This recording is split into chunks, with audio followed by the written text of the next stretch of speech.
ಬಸವಣ್ಣನವರ ಒಂದು ಪರಿಚಿತವಲ್ಲದ ವಚನ ನೆನಪಿಟ್ಕೊಂಡಿರ್ಬೇಕು ನೀವೆಲ್ಲ. ಒಡಲುಗೊಂಡು ಹುಟ್ಟಿದ ಘಟಕ್ಕೆ ಅಷ್ಟೋತ್ತರ ಶತವ್ಯಾಧಿ, ಅದಕ್ಕೆ ನಾನಾ ಔಷಧಿಯ ತಂದು ಹೊರೆವರು. ಅದನ್ನು ನೋಡ್ತಾ ಇದ್ದೆ. ಅದರಲ್ಲಿ ರೋಗಗಳ ವಿಷಯವಾಗಿ ನಾವೆಲ್ಲ ನೋಡ್ತಾ ಇದ್ದೀವಿ. ಸ್ವಲ್ಪ ಮಟ್ಟಿಗೆ ನೋಡಿದಿರಿ ಡಾಕ್ಟರ್ ಅಲೆಕ್ಸಿ ಕೆರೆಲ್ ಮತ್ತು ರೋಗಗಳ ಬಗ್ಗೆ ಬೇರೆ ಬೇರೆಯವರು ಕೊಟ್ಟ ಅಭಿಪ್ರಾಯಗಳನ್ನು ತಿಳ್ಕೊತಾ ಇದ್ವಿ. ಹಾಗಾದ್ರೆ ಈಗೊಂದ್ಸಾರಿ ಕೇಳ್ತೀನಿ, ಇನ್ನೊಂದ್ಸಾರಿ ಹೇಳ್ಬಿಡಿ, ರೋಗ ಬರ್ಬೇಕಾ ಬರ್ಬಾರ್ದಾ? ಪರವಾಗಿಲ್ಲ, ಒಬ್ಬ ಹುಡುಗಿನ ಜೋರಾಗಿ ಹೇಳ್ತಿದ್ದಾಳೆ. ಬರ್ಬೇಕು ಅಂದ್ರೂ ರೋಗ ಬಂದೇ ಬರ್ತವೆ, ಬರಬಾರ್ದು ಅಂದ್ರೂ ರೋಗ ಬಂದೇ ಬರ್ತವೆ. ಯೋಗ ಅನ್ನುವ ಶಬ್ದ ಎಲ್ಲಿ ತನಕ ಇರ್ತದೋ, ಆರೋಗ್ಯ ಅನ್ನುವ ಶಬ್ದ ಎಲ್ಲಿ ತನಕ ಇರ್ತದೋ ಅಲ್ಲಿ ತನಕ ರೋಗಗಳು ಇದ್ದೇ ಇರ್ತವೆ. ಹೆಂಗೆ ಎಲ್ಲಿ ತನಕ ಹಗಲಿರ್ತದೋ ಅಲ್ಲಿ ತನಕ ರಾತ್ರಿ ಇರ್ತದೆ. ರಾತ್ರಿ ಇಲ್ಲ, ಹಗಲು ಇಲ್ಲ. ಹಗಲು ರಾತ್ರಿಗಳು ಒಂದಕ್ಕೊಂದು ಸಾಪೇಕ್ಷ. ಹಾಗೆ ರೋಗ ಮತ್ತು ಆರೋಗ್ಯ ಒಂದಕ್ಕೊಂದು ಸಾಪೇಕ್ಷ, ಒಂದನ್ನು ಬಿಟ್ಟು ಒಂದಿಲ್ಲ. ನಮಗೆ ಕತ್ಲು ಬೇಡ ಅಂದ್ರೆ ಲೈಟ್ ಹಾಕೋಬಹುದು, ದೀಪ ಹಚ್ಕೋಬಹುದು, ಏನಾರ ಮಾಡ್ಕೋಬಹುದು. ಆದ್ರೆ ಕತ್ಲಂತೂ ಪ್ರಕೃತಿಯಲ್ಲಿರೋದೆ. ಹಾಗೆ ರೋಗ ಬೇಡ ಅಂದ್ರೆ ರೋಗ ಬರ್ಲಾರ್ದಂಗೆ ಬದುಕ್ರಿ. ಇವತ್ತು ಬಹಳಷ್ಟು ಜನ ರೋಗ ಬೇಡ ಅಂತ ಬಯಸ್ತಾರೆ, ಆದ್ರೆ ರೋಗ ಬರೋ ಹಂಗೆ ಬದುಕ್ತಾರೆ. ಅರ್ಥ ಆಯ್ತಲ್ಲ ನಾನು ಹೇಳೋದು? ರೋಗ ಬರೋದು ಯಾರಿಗೂ ಇಷ್ಟ ಇಲ್ಲ, ಆದ್ರೆ ರೋಗ ಬರ್ಲಾರ್ದಂಗೆ ನಡ್ಕೊಂತ ಇದೀವ ಅಂದ್ರೆ ಇಲ್ಲ. ರೋಗ ಬರಕ್ಕೆ ಏನೇನು ವ್ಯವಸ್ಥೆ ಮಾಡ್ಕೋಬೇಕೋ ಎಲ್ಲ ಮಾಡ್ಕೊಂಡಿದ್ದಾರೆ, ಆದ್ರೆ ಬಯಸೋದು ಮಾತ್ರ ರೋಗ ಬರಬಾರ್ದು ಅಂತ. ಇದು ಹೆಂಗೆ ಅಂದ್ರೆ, ಶ್ರೀಮಂತರಾಗಬೇಕು ಅಂತ ಆಸೆ ಪಡೋದು, ಒಟ್ಟ ದುಡಿಯಂಗೆ ಇಲ್ಲ. ಅರ್ಥ ಆಯ್ತಲ್ಲ? ಒಟ್ಟ ದುಡಿಯಂಗೆ ಇಲ್ಲ, ಸುಮ್ಮನೆ ಮಲ್ಕೊಳ್ಳೋದು ಅಥವಾ ಭಿಕ್ಷಾ ಪಾತ್ರೆ ಹಿಡ್ಕೊಂಡು ಅಡ್ಡಾಡೋದು. ಬಯಸೋದು ಮಾತ್ರ ಶ್ರೀಮಂತರಾಗ್ಬೇಕಂತ ತಪಸ್ಸು ಮಾಡಿದ್ರೆ ಅಥವಾ ಜಪ ಮಾಡಿದ್ರೆ ಶ್ರೀಮಂತರಾಗಂಗಿಲ್ಲ. ಶ್ರೀಮಂತರಾಗಬೇಕಂದ್ರೆ ದುಡಿಬೇಕಾಗ್ತದೆ, ಕಷ್ಟಪಡ್ಬೇಕಾಗ್ತದೆ. ಹಾಗೆ ರೋಗ ಬರಬಾರ್ದು ಅಂತ ಇಚ್ಛೆ ಇದ್ರೆ ರೋಗ ಬರಲಾರದ ಹಾಗೆ ಕೆಲವು ನಿಯಮಗಳನ್ನ ಗುರುಗಳಿಂದ ತಿಳ್ಕೊಂಡು ಹಾಗೆ ಬದುಕಬೇಕು. ಹಂಗೆ ಬದುಕಿದ್ದೆ ಆದ್ರೆ ರೋಗಗಳು ಬರೋದಿಲ್ಲ, ಇಲ್ಲ ಅಂದ್ರೆ ಬರ್ತಾವ. ರೋಗಗಳ ಪರಿಚಯವನ್ನು ಮಾಡ್ಕೊತಾ ಇದ್ವಿ. ರೋಗ ಅಂದ್ರೆ ಸ್ಟ್ರಗಲ್ ಆಫ್ ದ ಬಾಡಿ, ಶರೀರದ ಹೋರಾಟ, ತೊಂದರೆ ಕೊಡುವ ಮಾಧ್ಯಮದ ವಿರುದ್ಧ, disturbing agent, against disturbing agent. This is called disease. ಅಂದ್ರೆ ನಮ್ಮ ಶರೀರದಲ್ಲಿ ಏನೇ ಕೊಳೆ ಬಂದ್ರೆ, ಹೊರಗಿನ ವಸ್ತುಗಳು ಬಂದ್ರೆ ಶರೀರ ಹೋರಾಟ ಶುರು ಮಾಡ್ತದೆ, ಹೊರಗಾಕ್ಬೇಕು ಅವ್ರನ್ನಂತೆ. ಆವಾಗ ನಾವು ಅದಕ್ಕೆ ರೋಗ ಅಂತ ಹೆಸರು ಕರಿತೀವಿ. ಇನ್ನು ರೋಗಗಳಲ್ಲಿ 3 ಗುಂಪು ಹೇಳಿದ್ದೆ. ಮೊದಲನೇದು ಶೀಘ್ರ ರೋಗಗಳು, ಅಕ್ಯೂಟ್ ಡಿಸೀಸಸ್, ಬರೋದು ಬೇಗ ಹೋಗೋದು ಬೇಗ. ಎರಡನೇದು ದೀರ್ಘ ರೋಗಗಳು, ಬರೋದು ನಿಧಾನ, ಹೋಗೋದಂತೂ ಇಲ್ವೇ ಇಲ್ಲ. ಕೆಲವು ಸಾರಿ ಬಹಳ ಜನ ಇತ್ತೀಚೆಗೆ ರೋಗಕ್ಕೆ, ದೀರ್ಘ ರೋಗಗಳಿಗೆ ಬಹಳ ಜನ ಬಲಿಯಾಗ್ತಾ ಇದ್ದಾರೆ. 40 ವರ್ಷದ ಮೇಲೆ, 30 ವರ್ಷದ ಮೇಲೆ, 40 ವರ್ಷದ ಮೇಲೆ ತುಂಬಾ ಜನ ದೀರ್ಘ ರೋಗಗಳಿಗೆ ಬಲಿಯಾಗ್ತಾ ಇದ್ದಾರೆ. ಅಷ್ಟೇ ಅಲ್ಲ, ಸಣ್ಣ ಮಕ್ಕಳು ಕೂಡ ದೀರ್ಘ ರೋಗಗಳಿಗೆ ಬಲಿ ಆಗ್ತಿದ್ದಾರೆ. ಅದು ಬಹಳ ಚಿಂತೆಯ ವಿಷಯ ಆಗಿದೆ. ದೊಡ್ಡವರಿಗೆ ಬಂದಂತಹ ಶುಗರ್ ಕಾಯಿಲೆಯನ್ನು ನಾವು ಮಾತ್ರೆ ಇಲ್ದಂಗೆ ಬದುಕಿಸ್ತಾ ಇದ್ದೀವಿ, ಇನ್ಸುಲಿನ್ ಇಲ್ದಂಗೆ ಬದುಕಿಸ್ತಾ ಇದ್ದೀವಿ. 10 ವರ್ಷ ಇನ್ಸುಲಿನ್ ತಗೊಳ್ಳಾರ್ದೆ ಬದುಕಿದ್ದಾರೆ ದೊಡ್ಡವರು. ಅಂದ್ರೆ 40 ವರ್ಷದ ಮೇಲೆ ಬಂದಂತವ್ರು, 30 ವರ್ಷದ ಮೇಲೆ ಬಂದಂತವ್ರು. ಇದಕ್ಕೆ ಟೈಪ್ 2 ಅಂತ ಹೇಳ್ತಾರೆ. ಶುಗರ್ ತಜ್ಞರು, ಸಕ್ಕರೆ ಕಾಯಿಲೆ ತಜ್ಞರು ಟೈಪ್ 1, ಟೈಪ್ 2 ಅಂತ ಹೆಸರು ಕೊಟ್ಟಿದ್ದಾರೆ. ಟೈಪ್ 1 ಬಂದಂಥವ್ರಿಗೆ, ಅಂದ್ರೆ ಸಣ್ಣ ಮಕ್ಳಿರುವಾಗಲೇ ಇನ್ಸುಲಿನ್ ಕೊಡೋಕೆ ಶುರು ಮಾಡ್ಬೇಕು. ಅಂಥವ್ರಿಗೆ ಹುಷಾರು ಮಾಡೋದು ಕಷ್ಟ ಆಗಿದೆ, ಏನ್ ಮಾಡಿದ್ರು ಸಾಧ್ಯ ಆಗ್ತಾ ಇಲ್ಲ. ಅದಕ್ಕೆ ಬೇರೆ ಆಲ್ಟರ್ನೇಟ್ ಏನಾದ್ರೂ ಕಂಡುಹಿಡಿಬೇಕಾಗಿದೆ. ನಮ್ಮ ಪ್ರಕೃತಿ ಚಿಕಿತ್ಸೆಯಲ್ಲಿ ಸಾಧ್ಯ ಆಗ್ತಾ ಇಲ್ಲ, ಆಧ್ಯಾತ್ಮಿಕ ಚಿಕಿತ್ಸೆಯಲ್ಲೂ ಸಾಧ್ಯ ಆಗ್ತಾ ಇಲ್ಲ. ಧ್ಯಾನ, ಯೋಗ, ಪ್ರಾಣಾಯಾಮದಿಂದ ಅದ್ರ ಮೂಲಕನೂ ಸಕ್ಸಸ್ ಆಗಿಲ್ಲ. ಹಾಗಾದ್ರೆ ಇದಕ್ಕೇನು ಪರಿಹಾರ ಅಂದ್ರೆ, ಪರಮಾತ್ಮನೇ ಪರಿಹಾರ ಕೊಡಬೇಕು. ಹೊಸದಾಗಿ ಇನ್ಯಾರಾದ್ರೂ ಹೊಸ ಸಂಶೋಧನೆ ಮಾಡಬೇಕು. ಇನ್ನು ದೀರ್ಘ ರೋಗಗಳು ಅಂತಂದ್ರೆ ಹೇಳ್ತಾ ಇದ್ದೆ, ಟೈಫಾಯ್ಡ್, ಮಲೇರಿಯಾ, BP, ಶುಗರ್, ಒಬ್ಯಾಸಿಟಿ ಅಂದರೆ ಬೊಜ್ಜಿನ ಸಮಸ್ಯೆ, ಥೈರಾಯ್ಡ್ ಪ್ರಾಬ್ಲಮ್ ಹೆಣ್ಮಕ್ಳಿಗೆ, ಮುಟ್ಟಿನ ಸಮಸ್ಯೆ, ಈ ಥರದ್ದೆಲ್ಲ ದೀರ್ಘ ರೋಗಗಳು ಅಂತ ಕರೀತಾರೆ. ಡಿಸ್ಟ್ರಕ್ಟಿವ್ ಡಿಸೀಸ್ ಅಂತ ಬರ್ತಾವ, ಅಂದ್ರೆ ಮಾರಣಾಂತಿಕ ರೋಗಗಳು. ಅವು ಬಂದ್ರೆ ನಮ್ಮ ಆಯುಷ್ಯದ ಕೌಂಟ್ ಡೌನ್ ಶುರುವಾಗತ್ತೆ. ಅರ್ಥ ಆಯ್ತಾ? ಕೌಂಟ್ ಡೌನ್ ಅಂದ್ರೆ ಗೊತ್ತಾಯ್ತಾ? ಕ್ಯಾನ್ಸರ್, HIV, ಸೋಂಕು ಅಂದ್ರೆ ಏಡ್ಸ್. ಅದೇನು ಏಡ್ಸು ಇವಾಗ ಮಾರಣಾಂತಿಕ ರೋಗ ಏನಲ್ಲ. ಇವಾಗ ಏಡ್ಸ್ ಬಂದ್ಮೇಲೂ 20 ವರ್ಷ 25 ವರ್ಷ ಬದುಕುವಂತ ಅವಕಾಶಗಳನ್ನ ಸರ್ಕಾರ ಒದಗಿಸ್ಕೊಡ್ತಾ ಇದೆ, ವಿಜ್ಞಾನಿಗಳು ಕಂಡುಹಿಡಿತಾ ಇದ್ದಾರೆ. ಆದ್ರೆ ಕ್ಯಾನ್ಸರ್ ಮಾತ್ರ ಇಷ್ಟು ಕೆಟ್ಟದಾಗಿದೆ, ಅದು ನಿಮ್ಮ ಮನೆಯನ್ನು ಹಾಳು ಮಾಡುತ್ತೆ, ನಿಮ್ಮ ಶರೀರವನ್ನು ಹಾಳು ಮಾಡುತ್ತೆ. ಕ್ಯಾನ್ಸರ್ ಚಿಕಿತ್ಸೆ ಬಹಳ ಕಾಸ್ಟ್ಲಿ ಆಗಿದೆ. ಸರ್ಕಾರ ಇನ್ನೂ ಉಚಿತವಾಗಿ ಕ್ಯಾನ್ಸರ್ ಚಿಕಿತ್ಸೆ ಕೊಡ್ತಾ ಇಲ್ಲ, ಕೊಡಕ್ ಸಾಧ್ಯನೂ ಆಗ್ತಾ ಇಲ್ಲ. ಲಕ್ಷಾಂತರ ರೂಪಾಯಿ ಖರ್ಚು ಬರ್ತದೆ. ಆದ್ರೆ ಬದುಕದಂತೂ ಡೌಟೇ, ಬಹಳ ಜನ ಬದುಕಲ್ಲ.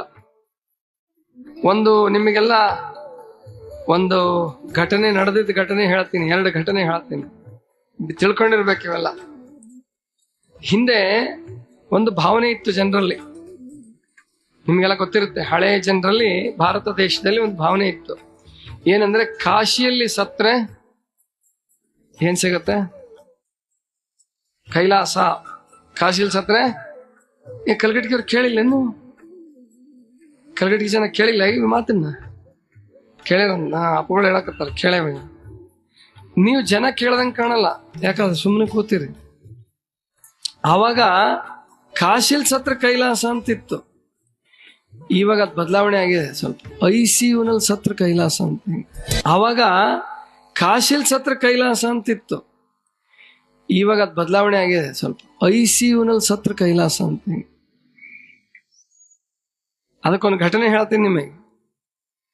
ಬೆಂಗಳೂರಲ್ಲಿ ಒಬ್ಬ IAS ಹೆಂಡತಿಗೆ, IAS ಅಧಿಕಾರಿ ಹೆಂಡತಿಗೆ ಕ್ಯಾನ್ಸರ್ ಆಯ್ತು.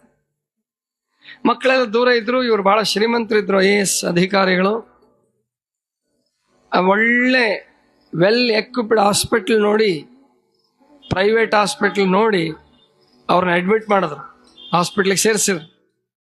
ಅವ್ರಿಗೆ ಹೇಳಿದ್ರು, ಡಾಕ್ಟ್ರಿಗೆ, ಚೀಫ್ ಮೆಡಿಕಲ್ ಆಫೀಸರ್ ಅಂತ ಇರ್ತಾರೆ, ಅವ್ರಿಗೆ ಹೇಳಿದ್ರು, ನೋಡ್ರಿ, ಏನೇ ಖರ್ಚು ಬರಲಿ, ಎಷ್ಟೇ ದಿವಸ ಆಗಲಿ, ನನ್ನ ಹೆಂಡತಿ ಹುಷಾರಾಗಿ ಬರಬೇಕು, ಇಲ್ಲೇ ಇಟ್ಕೋಬೇಕು. ಯಾಕಂದ್ರೆ ಮನೆಯಲ್ಲಿ ಯಾರು ಶುಶ್ರೂಷೆ ಮಾಡಕ್ಕೆ ಯಾರು ಇಲ್ಲ, ಸೇವೆ ಮಾಡ್ಲಿಕ್ಕೆ ಯಾರು ಇಲ್ಲ. ಆದ್ರಿಂದ ನಿಮ್ದೆಷ್ಟು ಖರ್ಚು ಬಂದರೂ ನಾನು ನೋಡ್ಕೊಳ್ತೀನಿ, ನಾ ಕೊಡೋ ಸಾಮರ್ಥ್ಯ ಇದೆ, ಸರ್ಕಾರನೂ ಕೊಡುತ್ತೆ, ನಾನು ಕೊಡ್ತೀನಿ. ಆದ್ರೆ ಇವರು ಹುಷಾರಾಗಿ ಬರಬೇಕು ಹೇಳಿ ಅವ್ರನ್ನ ಅಡ್ಮಿಟ್ ಮಾಡಿದ್ರು. ಚಿಕಿತ್ಸೆ ಶುರುವಾಯ್ತು ರೀ. ಇನ್ನು IAS ಅಧಿಕಾರಿ ಹೆಂಡತಿ ಅಂದ್ರೆ ಅವ್ರಿಗೇನು ಕಡಿಮೆ ಟ್ರೀಟ್ಮೆಂಟ್ ಇರ್ತದ? 75,000 ರೂಪಾಯಿನ ಇಂಜೆಕ್ಷನ್ನು, 1 ಲಕ್ಷ ರೂಪಾಯಿನ ಇಂಜೆಕ್ಷನ್ನು ಎಲ್ಲ ಪ್ರಾರಂಭ ಆದವು. ಅದು ಯೋಗ ಏನದು ದುರದೃಷ್ಟ ಅಂತಾರಲ್ಲ, ಅದು ಕಾಯಿಲೆ ಇನ್ನೂ ಜಾಸ್ತಿ ಆಗ್ತಾ ಹೋಯ್ತು. ಎಷ್ಟ್ರ ಮಟ್ಟಿಗೆ ಅಂದ್ರೆ ಅವ್ರಿಗೆ ನೋವು ತಡ್ಕೊಳ್ಳಾರ್ದೆ, ಉರಿ ತಡ್ಕೊಳ್ಳಾರ್ದೆ ಒದ್ದಾಡ್ತಿದ್ರು, ಕೈಕಾಲು ಕಟ್ಟಕ್ಕೆ ಶುರು ಮಾಡಿದ್ರು. ಹಗ್ಗದಲ್ಲಿ ಇಟ್ಟಿರೋದು ಇಂಟೆನ್ಸಿವ್ ಕೇರ್ ಯೂನಿಟ್ನಲ್ಲಿ, ಒಳಗಡೆ ಯಾರಿಗೂ ಪ್ರವೇಶ ಇಲ್ಲ, ಯಾರು ನೋಡೋಂಗಿಲ್ಲ. ಹಂಗೂ ನೋಡ್ಲೇಬೇಕು ಅಂದ್ರೆ ಟಿವಿಲಿ ತೋರಿಸ್ತಾವ, ಸ್ಕ್ರೀನ್ ಮೇಲೆ ತೋರಿಸ್ತಾವ. ಅಂದ್ರೆ ಮುಂದೆ ಚಿಕಿತ್ಸೆ ಶುರುವಾಯ್ತು, ಕೈಕಾಲು ಕಟ್ಟಕ್ಕೆ ಶುರು ಮಾಡಿದ್ರು, ದೇಹಕ್ಕೆ ಹುಳ ಹತ್ತಕ್ಕೆ ಶುರುವಾಯ್ತು. ಮತ್ತೆ ಒಂದೇ ಸಮ ಮಲಗೆ ಇದ್ರೆ ಬೆಡ್ ಸೋರ್ಸ್ ಆಗಕ್ಕೆ ಶುರುವಾದವು, ಬೆನ್ನಲ್ಲೆಲ್ಲ ಹುಣ್ಣುಗಳಾಗಕ್ಕೆ ಶುರುವಾಯ್ತು, ಹುಳ ಹತ್ತಕ್ಕೆ ಶುರುವಾಯ್ತು ಶರೀರಕ್ಕೆ. 3 ತಿಂಗಳಾಯ್ತು, ಕಾಯಿಲೆ ಹುಷಾರಾಗ್ಲಿಲ್ಲ. ಕೊನೆಗೆ ಜೀವನೇ ಹೋಯ್ತು ಅಂದ್ರೆ ತೀರ್ಕೊಂಡ್ರು. ಬಿಲ್ ಎಷ್ಟಾಗಿತ್ತಪ್ಪ ಹಾಸ್ಪಿಟ್ಲ್ ಅಂದ್ರೆ 80 ಲಕ್ಷ ರೂಪಾಯಿ ಆಗಿತ್ತು. ನಿಮ್ಗೇನು ಅನ್ಸೋದೇ ಇಲ್ವಾ? ಇದೇನು ಎಲ್ಲ ಸುಳ್ಳು ಹೇಳಕತ್ತಾರ ಅನ್ನಿಸ್ತದ ನಿಮಗೆ? ಹಂಗೂ ರೆಕಾರ್ಡ್ಸ್ ಬೇಕಂದ್ರೆ ಕೊಡ್ತೀನಪ್ಪ. ಆ IAS ಅಧಿಕಾರಿ ನೀವು ಹೋಗಿ ಭೇಟಿಯಾಗಿ ಬರ್ರಿ ಬೇಕಾದ್ರೆ ಬೆಂಗಳೂರಿಗೆ, ದರ್ಶನ ಮಾಡೋದಿದ್ರೆ. ಯಾಕೆ 80 ಲಕ್ಷ ರೂಪಾಯಿ ಬಿಲ್ ಕೊಟ್ಟಾರಂದ್ರೆ ಅವ್ರು ಬಹಳ ದೊಡ್ಡವ್ರು ಇರ್ಬೇಕಲ್ಲ. ಒಬ್ಬ ಜಗದ್ಗುರುಗಳಿಗೂ 80 ಲಕ್ಷ ಕೊಡಕ್ ಆಗುತ್ತೋ ಇಲ್ವೋ ಹಾಸ್ಪಿಟ್ಲ್ ಬಿಲ್. ಆದ್ರೆ 80 ಲಕ್ಷ ಅಂದ್ರೆ ಸರ್ಕಾರ ಒಂದು 40 ಲಕ್ಷ ಕೊಟ್ಟಿರ್ಬೇಕು, ಅವರೊಂದು 40 ಲಕ್ಷ ಕೊಟ್ಟಿರ್ಬೇಕು. ತಗೊಂಡ್ ಬಂದು ಬಾಡಿನ ಸುಟ್ರು. ಗೊತ್ತಾಯ್ತಾ? ಮೊನ್ನೆ ಒಬ್ಬ ಯುವಕ ತೀರ್ಕೊಂಡಿದ್ದಾನೆ. 3 ತಿಂಗಳಲ್ಲಿ ಅವನಿಗೊಂದು ಯಾವ್ದು ಕಾಯಿಲೆ ಗೊತ್ತಾಗ್ಲಿಲ್ಲ, ಕಾಯಿಲೆನೇ ಗೊತ್ತಾಗ್ಲಿಲ್ವಂತೆ. 30 ಲಕ್ಷ ರೂಪಾಯಿ ಬಿಲ್ ಆಗಿತ್ತು. ಹೊಲ ಮನೆ ಎಲ್ಲ ಮಾರಿ, ರೈತರು ಬಡವರು ಪಾಪ, ಅವರು ಹೊಲ ಮನೆ ಎಲ್ಲ ಮಾರಿ ಬಾಡಿ ತಗೊಂಡ್ಬಂದು ಸುಟ್ರು. ನಾನಂದೆ, ಬುದ್ಧಿ ಇಲ್ಲ ನಿಮಗೆ, ಬಾಡಿ ಅಲ್ಲೇ ಇದ್ದಿದ್ರೆ ಏನಾಗ್ತಿತ್ತು, ನಾವು ದುಡ್ಡ ಕೊಡಲ್ಲ ಅಂತ ಕೂತ್ಕೋಬೇಕಾಗಿತ್ತು.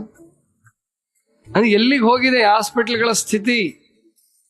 ಇನ್ನೊಂದು ಸಾವಿನ ಪ್ರಸಂಗವನ್ನು ಹೇಳ್ತೀನಿ ನಿಮ್ಗೆ. ಅಂದ್ರೆ ನೀವು ಒಂದ್ ದಿವಸ ಅಲ್ಲ ಒಂದ್ ದಿವಸ ಸಾಯ್ಲೇಬೇಕು, ಹೌದಾ?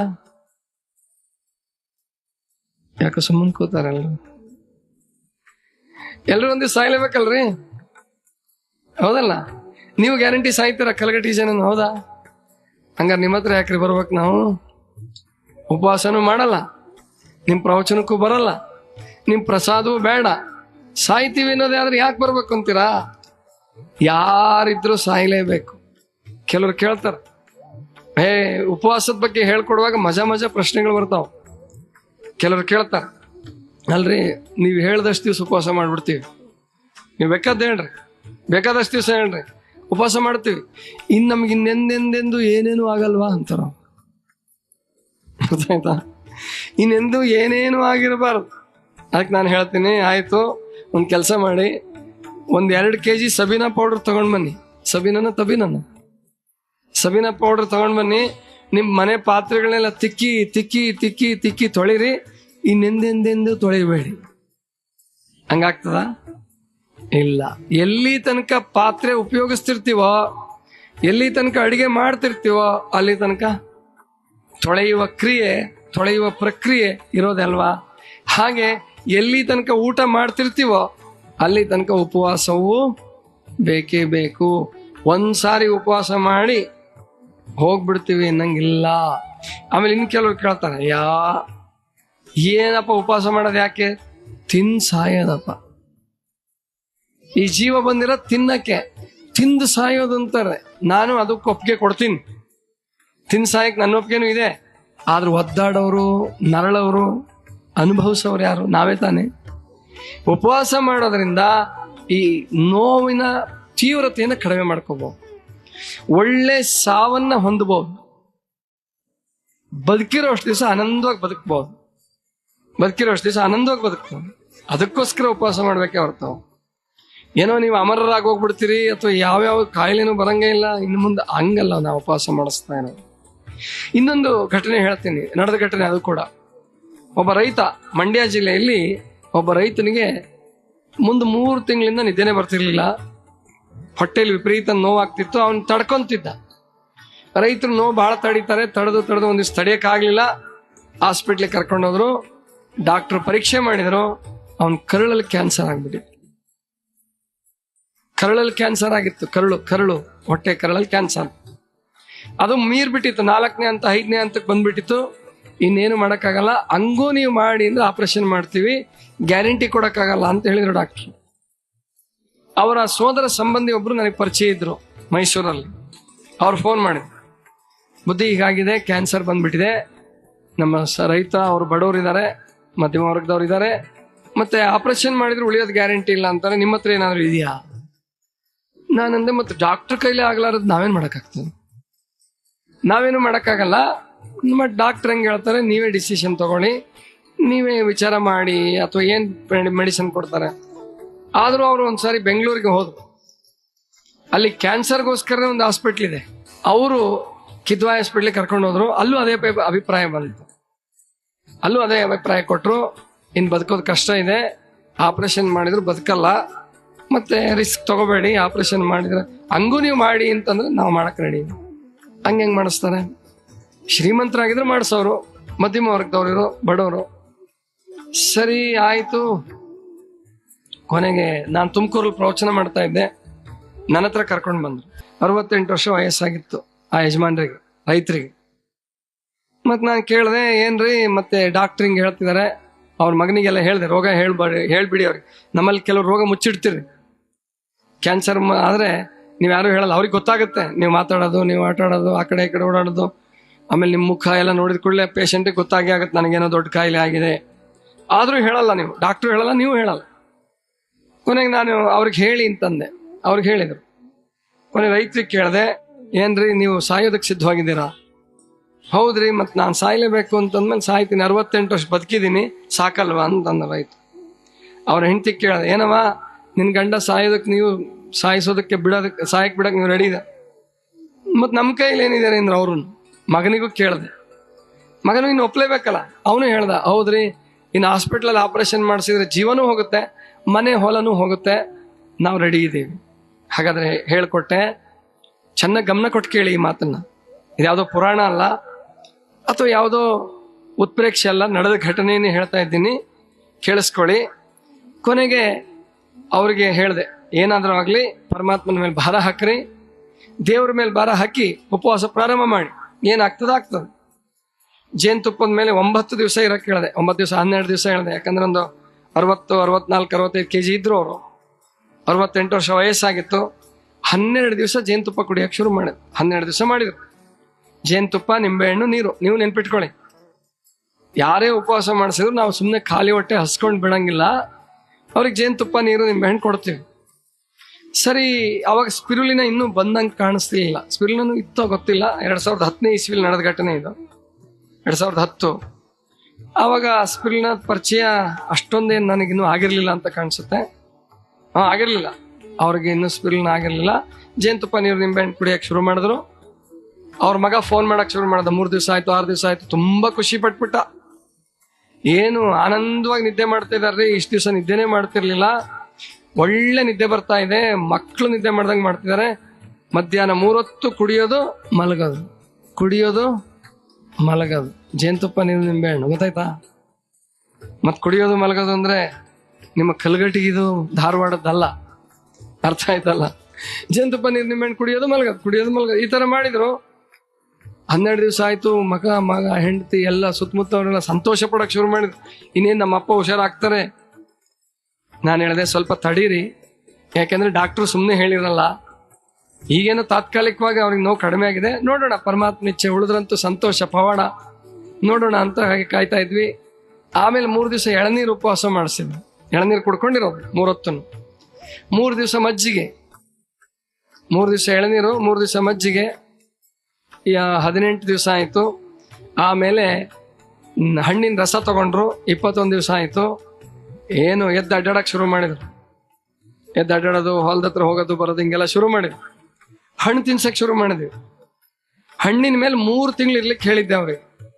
ಕೆಲವ್ರನ್ನೆಲ್ಲ ಒಂದು ವರ್ಷದ ತನಕ ಹಣ್ಣು ತರಕಾರಿ ಮೇಲೆ ಇರಿಸಿದೀನಿ ನಾನು. 1 ವರ್ಷದವರೆಗೆ ಬೇಯಿಸಿದ ಆಹಾರ ತಿಂದಿಲ್ಲ. ಉಪವಾಸದ ಪುಸ್ತಕ ಓದಿದ್ರೆ ನಿಮ್ಗೆ ಇವೆಲ್ಲ ಗೊತ್ತಾಗ್ತದೆ. ಗಾಂಧೀಜಿ ಕೈಯಲ್ಲಿ ಸಾಧ್ಯವಾಗಲಾರದ ಉಪವಾಸವನ್ನು ಕೆಲವರು ಮಾಡಿದ್ದಾರೆ. ಗಾಂಧೀಜಿ 1 ವರ್ಷದವರೆಗೆ ಹಣ್ಣು ತರಕಾರಿ ಮೇಲೆ ಇರಲಿಲ್ಲ. ಅಂತ ಉಪವಾಸವನ್ನ ಮಾಡಿದವರು ನಮ್ಮ ದಾಖಲೆ ಒಳಗಡೆ ಇದ್ದಾರೆ. ಅಂತಂತ ದೊಡ್ಡ ಕಾಯಿಲೆಯವರು ಅವು ಹುಷಾರು ಮಾಡ್ಕೊಂಡಿದ್ದಾರೆ. ಆಮೇಲೆ ಮುಂದೆ ಅವರು ಚೆನ್ನಾಗಾದ್ರು, ಓಡಾಡಕ್ ಶುರು ಮಾಡಿದ್ರು. ಸ್ವಲ್ಪ ಆದ್ರೂ ಸುಸ್ತು ಸಂಕಟ ಇರ್ತಿತ್ತು, ಮಲ್ಕೊಳ್ಳೋದೇ ಹೆಚ್ಚಾಗಿರ್ತಿತ್ತು. ಸಂತೋಷ ಆಗಿತ್ತು. ಹಣ್ಣು ಮೇಲೆ, ತರಕಾರಿ ಮೇಲೆ ಇರಕ್ ಶುರು ಮಾಡಿದ್ರು. 34 ದಿವಸ ಆಗಿತ್ತಂತೆ. 34ನೇ ದಿವಸ ಬೆಳಿಗ್ಗೆ 6-6:30 ಗಂಟೆ ಸಮಯ ಇರ್ಬೋದು. ಎಲ್ರೂ ಹತ್ರಕ್ಕೆ ಕರೆದ್ರಂತ, ಕೈ ಸನ್ನೆ ಮಾಡಿ ಎಲ್ರಿಗೂ ಹತ್ರಕ್ಕೆ ಕರೆದು ಹೇಳಿದ್ರಂತೆ, ನಾನಿನ್ನೇನು ಬದುಕಂಗೆ ಕಾಣಲ್ಲ, ನಾನು ಕಣ್ಣು ಮುಚ್ತೀನಿ, ನೀವ್ಯಾರು ಅಳಬೇಡಿ ಅಂತ ಹೇಳ್ಬಿಟ್ಟು ಹಂಗೆ ಜೀವ ಹೋಯ್ತಂತೆ. ಯಾವುದು ಸಾವು ಬೇಕು ನಿಮಗೆ? ಏನ್ ರೈತನ ಸಾವು ಬೇಕೋ ಅಥವಾ IAS ಅಧಿಕಾರಿ ಹೆಂಡತಿ 80 ಲಕ್ಷದ ಸಾವು ಬೇಕೋ? ಯಾವ್ದು ಬೇಕೋ ಆಯ್ಕೆ ಮಾಡ್ಕೊಳ್ಳಿ. ನಿಮಗೆ ಬೇಕಾಗಿ ಆಯ್ಕೆ ಮಾಡ್ಕೊಂಡ್ರು ಅದೇನ್ ದೇವರೇನು ಕೇಳಲ್ಲ. ಯಾರ್ಯಾರಿಗೆ ಯಾವ್ಯಾವಾಗ ಎಲ್ಲೆಲ್ಲಿ ಸಾವು ತರ್ತಾನೋ, ಹೇಗೆ ತರ್ತಾನೋ ಗೊತ್ತಿಲ್ಲ. ಅದೊಂದು ಮಾತ್ರ ಸೀಕ್ರೆಟ್ ಇಟ್ಬಿಟ್ಟಿದಾನ. ಹುಟ್ಟು ಸೀಕ್ರೆಟ್, ಸಾವು ಸೀಕ್ರೆಟ್, ಗುಟ್ಟು. ಕೆಲವ್ರು ಹೇಳ್ತಾರೆ ಹುಟ್ಟು ಆಕಸ್ಮಿಕ, ಸಾವು ನಿಶ್ಚಿತ ಅಂತ ಹೇಳ್ತಿರ್ತಾರೆ. ನೋ ನೋ ನೋ, ಹುಟ್ಟು ಆಕಸ್ಮಿಕ ಅಲ್ಲ, ಆಕ್ಸಿಡೆಂಟಲ್ ಅಲ್ಲ, ಸಿಕ್ಕಂಗೆ ಹುಟ್ಟಲ್ಲ. ಹುಟ್ಟಿಗೂ ನಿಯಮ ಇದೆ, ಕರ್ಮ ನಿಯಮ ಇದೆ, ಸಾವಿಗೂ ನಿಯಮಗಳಿದೆ. ನಮಗ್ ಗೊತ್ತಿಲ್ಲ ಅಷ್ಟೆ. ನಮಗ್ ಗೊತ್ತಿಲ್ಲ ಅಂದಾಕ್ಷಣಕ್ಕೆ ಹುಟ್ಟು ಆಕ್ಸಿಡೆಂಟಲ್, ಬರ್ತ್ ಈಸ್ ಆಕ್ಸಿಡೆಂಟಲ್ ಅಂದ್ರೆ ಅದು ನಮ್ಮ ಅಜ್ಞಾನ ಆಗ್ತದೆ, ಅರ್ಧಂಬರ್ಧ ತೀರ್ಮಾನ ಆಗ್ತದೆ. ಹುಟ್ಟು ನಿಶ್ಚಿತ, ಸಾವು ಖಚಿತ. ಆ ಹುಟ್ಟು ಸಾವಿನ ನಡುವಿನ ಬದುಕು ಹೇಗಿರ್ತದೆ ಅನ್ನೋದು ಬಹಳ ಮುಖ್ಯ. ಹುಟ್ಟು ಸಾವಿನ ನಡುವಿನ ಬದುಕನ್ನ ಆಯ್ಕೆ ಮಾಡ್ಕೊಳ್ತಕ್ಕಂಥದ್ದು ನಮ್ಮ ಜವಾಬ್ದಾರಿ ಇದೆ. ಆದ್ರಿಂದ ಅದನ್ನ ನೀವೆಲ್ಲ ಆಯ್ಕೆ ಮಾಡಬೇಕಾಗಿದೆ. ಯಾರು ಚೆನ್ನಾಗಿ ಬದುಕ್ತಿರೋ ಅವ್ರಿಗೆ ಒಳ್ಳೆ ಸಾವು ಬರ್ತದೆ. ಯಾರು ಚೆನ್ನಾಗಿ ಬದುಕ್ತಿರೋ ಅವ್ರಿಗೆ ಸಾವು ಕೂಡ ಒಳ್ಳೇದೇ ಇರ್ತದೆ. ಯಾರಿಗೆ ಹೆಂಗೆಂಗೋ ಬದುಕ್ತಿರೋ ಹಾಗೆ ಸಾವು ಕೂಡ ಹೆಂಗೆಂಗೋ ಇರ್ತದೆ. ಕೆಲವು ಸಾರಿ ಒಳ್ಳೆಯವ್ರಿಗೂ ಸಾವು ಹೆಂಗೆಂಗೋ ಬರ್ಬೋದು, ಕೆಟ್ಟವ್ರಿಗೂ ಸಾವು ಒಳ್ಳೇದು ಬರೋದು. ಅದು ಒಂದೇ ಜನ್ಮದ ತೀರ್ಮಾನ ಮಾಡೋಕ್ಕೂ ಆಗಲ್ಲ. ಪ್ರಾರಬ್ಧ, ಸಂಚಿತ, ಆಗಾಮಿ ಅನ್ನುವ 3 ಕರ್ಮಗಳಿದಾವೆ. ಅವುಗಳ ಅನುಸಾರವಾಗಿ ನಾವು ಅನುಭವಿಸಲೇಬೇಕಾಗ್ತದೆ. ಅದರ ಅನುಸರಣೆ ಅದೊಂದು ಯಾರಿಗೂ ಇವರ ಕರ್ಮ ಹೀಗೆ ಇದೆ, ಇಂತಹದ್ದೇ ಆಗುತ್ತೆ ಅಂತ ನಿರ್ದಿಷ್ಟವಾಗಿ ಹೇಳುವ ಶಕ್ತಿ ಪರಮ ಯೋಗಿಗಳಿಗೆ ಬಿಟ್ರೆ, ಪೂರ್ಣ ಯೋಗಿಗಳಿಗೆ ಬಿಟ್ರೆ ಇನ್ಯಾರಿಗೂ ಸಾಧ್ಯವಿಲ್ಲ. ಅರ್ಥ ಆಯ್ತಲ್ಲ? ಆದ್ರಿಂದ ಮಾರಣಾಂತಿಕ ರೋಗಗಳಿಗೂ ಹೆದರಬೇಕಾಗಿಲ್ಲ. ಯಾಕೆಂದ್ರೆ ಹೆದರಿ ಗೋಳಾಡಿ ಸಾಯೋದಕ್ಕಿಂತಲೂ ಧೈರ್ಯವಾಗಿ ಆಮೇಲಿಂದ ನಿಶ್ಚಿಂತವಾಗಿ ನಿರ್ವಿಕಾರವಾಗಿ ಯಾವುದು ಖರ್ಚಿಲ್ಲದೆ ನಮ್ಮ ಜೀವವನ್ನ ದೇಹದಿಂದ ಬಿಡಿಸುವ ಪ್ರಯತ್ನವನ್ನು ನಾವೆಲ್ಲ ಮಾಡಬೇಕು.